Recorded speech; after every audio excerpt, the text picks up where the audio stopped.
மணிப்பூர் மாநிலத்துல மிகப்பெரிய அளவுக்கு முற்றும் போது பிரதமர் வந்து வெளிநாட்டு சுற்றுப்பயணம் மேற்கொண்டிருந்தாரு. உடனே என்ன திரும்பியா பார்த்தாரு. அதாவது சில தலைவர்கள் அவர்களுக்கு என்று சில நிகழ்ச்சிகள் இருக்கும், அதெல்லாம் முன்கூட்டியே திட்டமிடப்பட்ட நிகழ்ச்சியா இருக்கும். அப்ப ஏதாவது ஒரு பெரிய பிரச்சனை ஏற்பட்டுருச்சுன்னா அவங்களுக்கு கீழே இருக்கிறவங்கள அனுப்புவாங்க. இது வந்து நடைமுறை வழக்கம் தான். இது நிர்மலா சீதாராமனுக்கு தெரியாது இல்ல. அண்ணாமலைக்கு போட்டியா நிர்மலா சீதாராமன் அவர்களும் கிளப்பி விட்டார்கள் தான் நான் நினைக்கிறேன். இதுல கவலைப்பட வேண்டியது அண்ணாமலை தான். அண்ணாமலை கிளப்ப வேண்டிய பாயிண்ட் எல்லாத்தையும் அவங்க கிளப்புறாங்க, தவறா கிளப்புறாங்க. அப்போ மாநில அரசு இவ்வளவு பணம் கேட்குது, நீங்க எவ்வளவு கொடுப்பீங்க? இதுதான் கேள்வி. இந்த கேள்வியை விடுத்து பிற விஷயங்களுக்கு மாநில அரசை சாடுவதற்கு அல்லது குறிப்பா உதயநிதி போன்ற அமைச்சர்களை தாக்குவதற்கு, உதயநிதி வேணா பொறுப்பற்ற முறையில் பேசியதாவே வச்சுக்கங்களேன், பொறுப்பற்ற நீங்க பொறுப்பா பேசுங்களேன்றானா. நீங்க எல்லாம் ரொம்ப சீனியர் லீடர் தானே, நீங்க பொறுப்பா பேச வேண்டியதானே, அப்படியே பேச மறுக்கிறீங்க? நீங்களும் வந்து ஒரு ஸ்டேட் பொலிட்டிஷியன் மாதிரி தானே பாலிடிக்ஸ் பண்றீங்க. மத்திய நிதியமைச்சருங்கிறவங்க இந்தியா முழுவதுக்குமான நிதியமைச்சருங்கிற அந்த பொறுப்புணர்வு ஏன் உங்களுக்கு இல்ல? அப்பாயின்மெண்ட் டைமும் மாத்தினாங்க, மாத்தக்கூடாதுன்னு நம்ம சொல்ல முடியாது. ஏன்னா அது பிரதமரோட நேர ஒதுக்கீடு, மாத்துறதுக்கான உரிமை அவங்களுக்கு இருக்கு. ஆனா மாத்துறதுக்கு பின்னணியில அரசியல் இருக்குன்ற. அதாவது முதல்ல வந்து பிரதமர் அவரை முதல்வரை சந்தித்திருந்தால் இந்த அரசியல் பேச முடியாதுன்னு நினைச்சிருக்காங்க.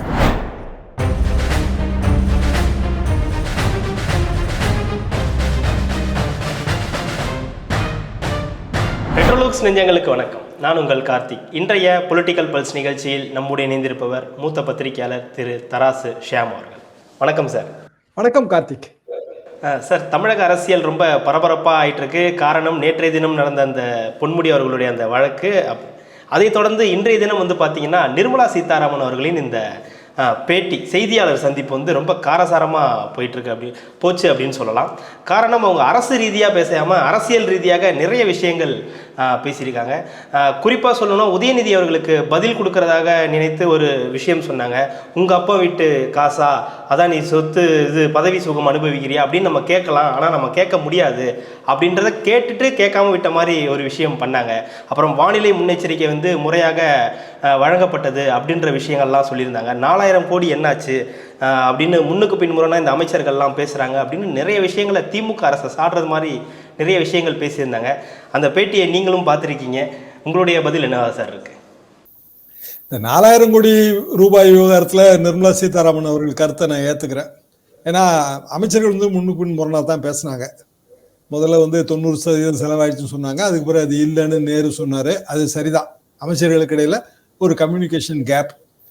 மற்றபடி நிர்மலா சீதாராமன் சொன்ன எல்லாவற்றிலிருந்துமே நான் மாறுபடுறேன். எடுத்துக்காட்டாக முதலமைச்சர் மு க ஸ்டாலின் தென் மாவட்டங்களில் பெரிய பாதிப்பு ஏற்பட்ட போது இங்கே டெல்லியில் கூட்டணி கட்சி தலைவர்களோடு பேச்சுவார்த்தை நடத்திட்டு இருந்தாரு.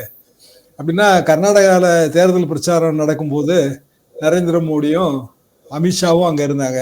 மணிப்பூர் அப்போ தான் பற்றி எரிஞ்சது, முதல் கலவர புள்ளி அப்போ தான் விழுந்து பெரிய அளவுக்கான செய்திகள் வந்து கொண்டிருந்த போது பிரதமர் தேர்தல் பிரச்சாரத்தை தொடர்ந்துட்டு தான் இருந்தாரு.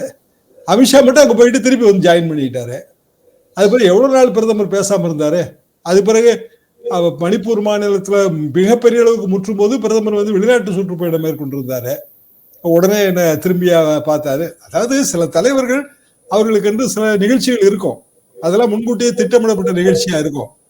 அப்ப ஏதாவது ஒரு பெரிய பிரச்சனை ஏற்பட்டுருச்சுன்னா அவங்களுக்கு கீழே இருக்கிறவங்கள அனுப்புவாங்க.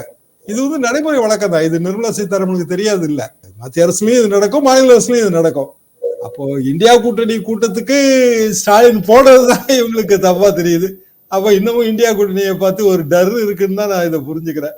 அந்த பயத்தை இந்தியா கூட்டணி காட்டிடுச்சு போலதான் தெரியுது. அதாவது அடிப்படையில பார்க்க வேண்டியது என்ன, முதலமைச்சர் மு க ஸ்டாலின் தென் மாவட்டங்கள்ல பாதிப்புன்னு தெரிஞ்ச பிறகு ஒரு பெரிய டீம் அனுப்புறாரு, உதயநிதி உட்பட. அவர் வந்து ஒரு நாள் பயணமா டெல்லி போயிட்டு வர்றாரு. டெல்லி போயிட்டு வரும்போது அதுக்கு முன்பாக பிரதமருக்கும் தொலைபேசியில பேசி நேரம் கேட்கிறாரு. முதல்ல மார்னிங் 10:30க்கு நேரம் கொடுக்குறாங்க. மார்னிங் 10:30க்கு நேரம் கொடுத்திருந்தா பிரதமரை பார்த்த பிறகு இந்தியா கூட்டணி கூட்டத்தில் கலந்துக்கிட்டதா ஆயிரும். அப்புறம் அதை அவர்கள் எப்படியோ அதை உணர்ந்து கொண்டு இரவு 10:30க்குன்னு அப்புறம் நேரத்தை மாத்துறாங்க. இரவு 10 மணிக்கு மேல நேரத்தை மாத்துறாங்க. அப்போ இதுல வந்து அரசியல் உள்நோக்கம் கண்டிப்பாக மத்திய அரசுக்கு தான் இருக்கு. ஏன்னா இந்தியா கூட்டணியோட கூட்டம் முன்பே திட்டமிடப்பட்ட ஒரு விஷயம் தான். இன்னும் சொல்லப்படாமல் முதல் முறை திட்டமிடப்பட்டு முதலமைச்சர்களுக்கு அதுல கலந்து கொள்வதற்கான வேற என்கேஜ்மெண்ட் இருந்ததுனால மீண்டும் ஒரு முறை நடத்தப்பட்ட கூட்டம். மம்தாவே இப்ப சொல்லியிருந்தாங்க, எல்லா முதலமைச்சரையும் நீங்க கன்சல்ட் பண்ணுங்க, எல்லாருக்கும் ஏற்கனவே ப்ரீஃபிக்ஸ்டு பிளான் இருக்கு அப்படின்னு அவங்க சொல்லியிருந்தாங்க. எனவே அதுல நிர்மலா என்ன தவறை கண்டுபிடித்தாருன்னு தெரியல. ரெண்டாவது, அண்ணாமலைக்கு போட்டியா நிர்மலா சீதாராமன் அவர்களும் கிளப்பி விட்டார்கள் தான் நான் நினைக்கிறேன். இதுல கவலைப்பட வேண்டியது அண்ணாமலை தான். அண்ணாமலை கிளப்ப வேண்டிய பாயிண்ட் எல்லாத்தையும் அவங்க கிளப்புறாங்க, தவறா கிளப்புறாங்க. உதாரணமா நேஷனல் டிசாஸ்டர், அது நீங்க பாத்தீங்களா அவங்க சொன்னதை? ஆமா, தேசிய பேரிடர் அறிவிக்க முடியாது அப்படின்ற மாதிரி சொல்லியிருக்காங்க. அதாவது நம்ம கிட்ட ஒரு நேஷனல் டிசாஸ்டர் மேனேஜ்மெண்ட் அத்தாரிட்டி இருக்குங்க. ஸ்டேட் டிசாஸ்டருக்கு ஃபண்டிங் எவ்ரி இயர் கொடுத்துடுறோம். சென்ட்ரல் கவர்மெண்ட் எல்லா மாநிலங்களுக்கும் ஒரு குறிப்பிட்ட தொகையை கொடுத்துருது. என்னன்னா மாநிலங்கள்ல ஏதாவது ஒரு பிரச்சனை இருந்துகிட்டு தான் இருக்கும். அது இயற்கை பேரிடரா தான் இருக்கணும்னு அவசியம் இல்லை, வேறு பேரிடரா கூட இருக்கலாம். அப்ப நிவாரணம் கொடுக்கறதுக்கு பணம் வேணும். அதுக்காக மாநிலங்களுக்கு ஒதுக்கப்படுகிற தொகை, அந்த தொகை தான் நமக்கு தரப்பட்டது. அது போக சொற்ப தொகை கொடுத்துருக்காங்க இது வரைக்கும். அதைத்தான் உதயநிதி ஸ்டாலின் குறிப்பிட்டா, கொஞ்சம் ஹார்ஷா குறிப்பிட்டாருன்னு வேணா வச்சுக்கலாம். அப்ப வீட்டு பணம்னு சொல்ல வேண்டியது இல்லைன்னு வச்சுக்கலாம். ஆனா அது தமிழ் வார்த்தை தான், சாதாரணமா கிராமங்கள்ல பயன்படுத்துற ஒரு வார்த்தை தான். யார் அப்ப வீட்டு பணத்தை யார் எடுத்து செலவு பண்றதுங்கிற வசவை நீங்க எல்லா மாவட்டங்களையும் கேள்விப்படலாம். அது அவ்வளவு பெரிய குறைபாடாக எனக்கு தெரியல. இன்னும் வேணா ஜாக்கிரதையா பேசுங்க அப்படின்னு ஒரு மதர்லி அட்வைஸ், ஒரு தாய் மாதிரி ஒரு அட்வைஸ் வேணா அதை நம்ம எடுத்துக்கலாம். ஆனா நேஷனல் டிசாஸ்டர் இதுக்கு முன்பே அறிவிக்கப்படலை அப்படின்னு சொல்ல முடியாது. நோட்டிஃபைடு டிசாஸ்டரா நிறைய அறிவிச்சிருக்காங்க. ஃபெனி புயல்ல இருந்து எத்தனையோ டிசாஸ்டர்ஸ் அறிவிச்சிருக்காங்க. நம்ம கிட்ட தேசிய பேரிடர் மேலாண்மை ஆணையம் இருக்கு. அது போக இதுல இயல்பாகவே நேஷனல் டிசாஸ்டர்னு எதை லீகலி சொல்லணும்னா specification of disaster management act 2005 படி சொல்லணும். பேரிடர் மேலாண்மைக்கான சட்டம் 2005. இந்த 2005 சட்டத்துல டிசாஸ்டர்னா என்ன, அதாவது பேரிடர்னா என்ன, அது எப்படி தேசிய அளவுல பேரிடரா கருதணும், இவ்வளவு இருக்கு அதுல. இது வரைக்கும் யாருக்குமே சொல்லலைன்னா அவன் என்ன கெட்டு போச்சு, தமிழ்நாட்டுக்கு சொல்ல வேண்டியதானே. நம்ம கிட்ட சட்டம் இருக்குங்க, அந்த சட்டத்தை செயல்படுத்துற ஆணையம் இருக்கு. அப்ப இது வரைக்கும் நாங்க யாருக்குமே சொல்லல, அது என்ன வாதம்? இல்ல அவங்க உத்தரகண்டுக்கே நாங்க சொல்லல, உத்தரகண்ட்ல வந்த மழைக்கே நாங்க சொல்லல அப்படின்ற மாதிரி சொல்றாங்க. இருக்கட்டுமே, அதை விட மோசமான பாதிப்பு தென் மாவட்டங்களில் ஏற்பட்டிருக்குல்ல. முதல் முறையா இருந்துட்டு போட்டோம், எல்லாத்துலயும் நாங்க முதல் முறைன்னு பிஜேபி மாறு தட்டிக்கிடும்ல. முதல் முறையா இருக்கட்டும், தென் மாவட்டங்கள்ல அவங்க ஓட்டு வங்கி ஏராளமா இருக்க. எந்த இடத்துல அவங்களுக்கு சுருக்குன்னு குத்துது அப்படின்னா தென் மாவட்டங்கள்ல ஓட்டு வங்கி நிறைய இருக்கு. சென்ட்ரல் கவர்மெண்ட் ஃபண்டே கொடுக்கலங்கிற ஒரு பெரிய குறை ஏற்படும். அதை சுட்டி காட்டும் போது அவங்களுக்கு அது உரைக்குது, அவ்வளவுதான். இப்போ எப்படி இந்த டிசாஸ்டரை பத்தி சொல்லும் போது substantial loss of life or human suffering, இது முதல் point. Damage to and destruction of property, இது ரெண்டாவது point. Damage to or degradation of environment, இது மூணாவது point. It should be either be of such a nature of magnitude as to beyond the coping capacity of the community of the area. இந்த 4 point தாங்க அதுல கொடுத்துருக்கிற ஆக்ட்ல. பெரிய ஒரு பேரிடர், அந்த பேரிடர் அந்த குறிப்பிட்ட பகுதி, அதாவது உதாரணமா ஸ்டேட் கவர்மெண்ட் அவங்களால சமாளிக்க முடியாததா இருக்கணும், அப்பதான் அது தேசிய பேரிடர், அவ்வளவுதான். இதுல தேசிய பேரிடரை அறிவிக்கிறதுல மத்திய அரசுக்கு என்ன, அவங்களுக்கு என்ன மானம் கட்டு போதா என்ன? யாருக்குமே அறிவிக்கல அப்படின்னா இருக்கட்டுமே, முதல்ல நீங்க எங்களுக்கு அறிவிங்க, அதுக்கேற்ற மாதிரி ஃபண்டிங் கொடுங்க. சரி, மிகப்பெரிய அளவுக்கு பருவகால சூழல் மாறி இருக்கு, அது எல்லாத்துக்கும் தெரியுது. அந்த பகுதியை சேர்ந்தவர்களே நானும் ஒருவங்க. 63, 64 காலகட்ட மழையை நான் பார்த்துருக்கேன். அது தனுஷ்கோடி புயல் அந்த அழிவு 64. இதே இப்போ இந்த சாத்தான்குளம் இந்த பகுதிகளில் பெரும் பாதிப்பு. அங்கே நான் என்னோட பள்ளி இறுதி அங்கதான். அப்போ பெஞ்ச மழையை விட இப்போ 3 மடங்கு அதிகங்க.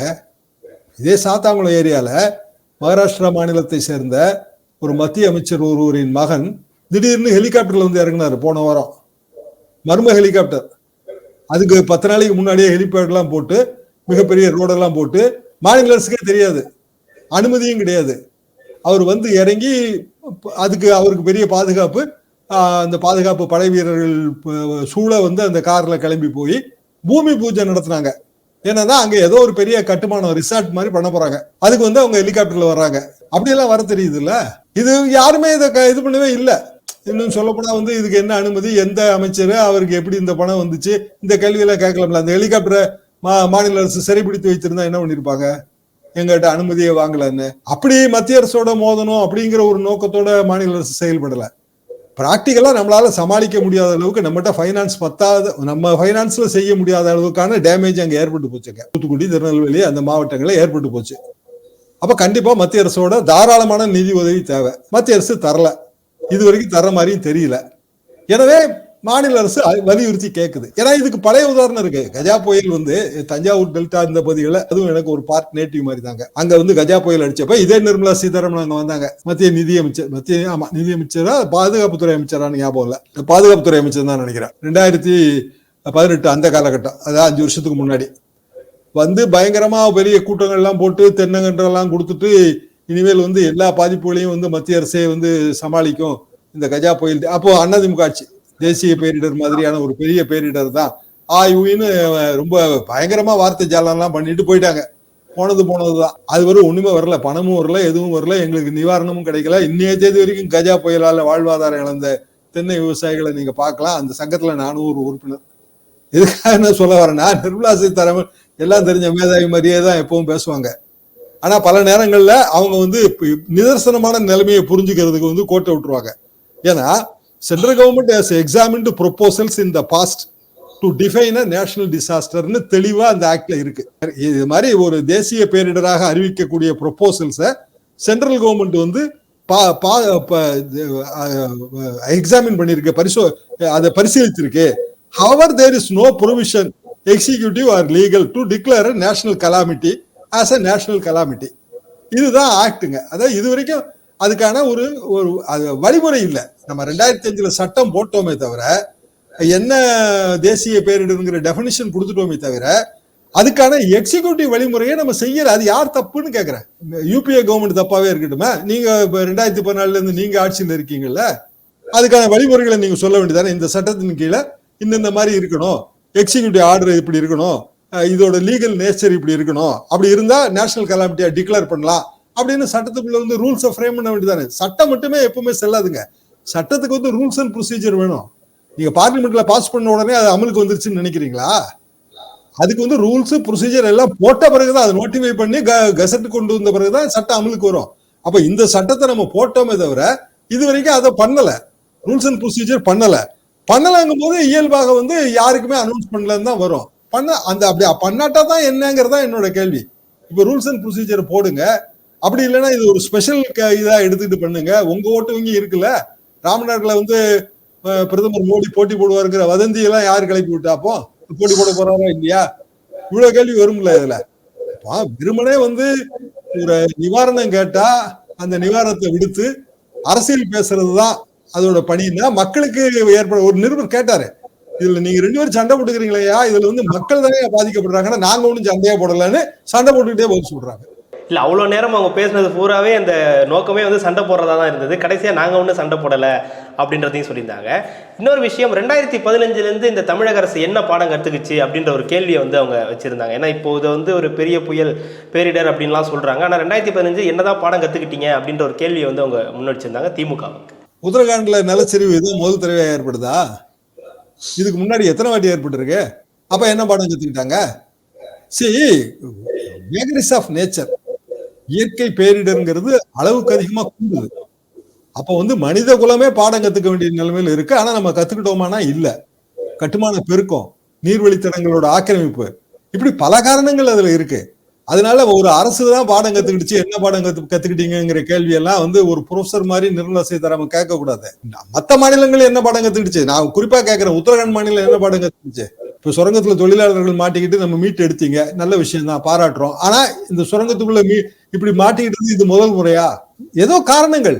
இது என்ன பேச்சுன்னு அவங்க மத்திய நிதியமைச்சர் பேசுறாங்கன்னு எனக்கு புரியல. அதுக்கு வந்து கூட வந்து அதிகாரிகளையும் வச்சுக்கிட்டு இது வரைக்கும் நாங்க டிக்ளேர் பண்ணல, இது வரைக்கும் நாங்க டிக்ளேர் பண்ணலங்கிற அந்த ஒரே பல்லவியே திருப்பி திருப்பி பாடுறாங்க. அப்போ மாநில அரசு இவ்வளவு பணம் கேட்குது, நீங்க எவ்வளவு கொடுப்பீங்க? இதுதான் கேள்வி. இந்த கேள்வியை விடுத்து பிற விஷயங்களுக்கு மாநில அரசை சாடுவதற்கு அல்லது குறிப்பா உதயநிதி போன்ற அமைச்சர்களை தாக்குவதற்கு, உதயநிதி வேணா பொறுப்பற்ற முறையில் பேசியதாவே வச்சுக்கோங்களேன், நீங்க பொறுப்பா பேசுங்களேன்றானா?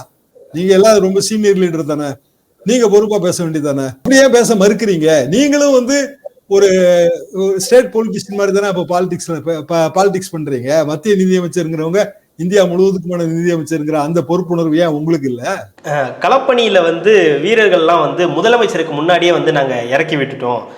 முதலமைச்சர் வந்து அந்த இடத்துக்கு போறதுக்கு முன்னாடி நாங்க ஒரு 42,000 பேரை நாங்களே காப்பாத்திட்டோம் அப்படின்ற ஒரு குற்றச்சாட்டையுமே முன் வச்சிருந்தாங்க. இதை எப்படி பாக்குறீங்க? ரெண்டாவது 10:30 மணிக்கு தான் போய் முதல்வர் அவர்களை சந்திச்சாரு. போற போக்குல தான் டெல்லியில வந்து பேசிட்டாரு. போற போக்குல வந்து பிரதமரை வந்து சந்திச்சுட்டு போனாரு முதல்வர் அப்படின்ற குற்றச்சாட்டை சொன்னதுக்கு பிறகு அவர் சந்திச்சு வந்த பிறகு 2 நாட்களுக்குள்ள இப்படி ஒரு செய்தியாளர் சந்திப்பு எதற்காக நடைபெற்றது? ஆக்சுவலா மார்னிங் தான் நேரம் கேட்டுச்சு. முதல்ல நமக்கு வந்து செய்தி என்னன்னா, உங்களுக்கு ஞாபகம் இருக்கும், காலையில் வந்து பிரதமரை முதல்வர் சந்திக்கிறாருன்னா கூட்டம் வந்து மாலை தான். மாலை கூட்டங்கும் போது மாலை நடந்து அவரோட பிளானே வந்து அப்படி இரவே திரும்புறதுதான் பிளானு. ஆனா இவங்க திடீர்னு அப்பாயின்மெண்ட் டைமை மாத்தினாங்க. மாத்தக்கூடாதுன்னு நம்ம சொல்ல முடியாது. ஏன்னா அது பிரதமரோட நேர ஒதுக்கீடு. மாத்துறதுக்கான உரிமை அவங்களுக்கு இருக்கு. ஆனா மாத்துறதுக்கு பின்னணியில அரசியல் இருக்குன்ற, அதாவது முதல்ல வந்து பிரதமர் அவரை முதல்வரை சந்தித்திருந்தால் இந்த அரசியல் பேச முடியாதுன்னு நினைச்சிருக்காங்க. அதனாலதான் இந்த செய்தியாளர் சந்திப்பு. இந்த செய்தியாளர் சந்திப்புக்கான தேவையே என்னங்கிறது எனக்கு உண்மையிலேயே வெறுமனே மாநில அரசை தாக்குறது தான் இதோட நோக்கம். அப்படின்னா ஒரு பேரிடர் ஏற்பட்டு மக்கள் வந்து துன்பத்துல இருக்கும்போது நீங்க கூட நின்று துணை புரியணுமா? அதை விடுத்து வந்து நீங்க மாநில அரசோடு அந்த காற்றில் வாழ் சுழற்றணுமா? இதே ஆளுநர் எல்லாத்துக்கும் வந்து பிஜேபியோட அவர் ஒரு ஊதுகுழலாவே செயல்படுவாரு. சென்னை பெருவெள்ளத்துல வந்து சென்னை மழை வெள்ள பாதிப்புல வந்து ஒரு வார்த்தை கூட அவர் பேசல. மாறாக வந்து தூத்துக்குடி மீன்வள பல்கலைக்கழகத்தோட துணைவேந்தருக்கு நியமன பத்திரம் கொடுத்து அந்த போட்டோ வந்து பத்திரிகைகளுக்கு சர்க்குலேட் பண்ணியிருந்தாரு. வியாழக்கிழமை அன்னைக்கு. திங்கக்கிழமை பெரும் பாதிப்பு, செவ்வாய் புதன்ல பாதிப்புல இருந்து நம்ம மீண்டுகிட்டு இருக்கோம்.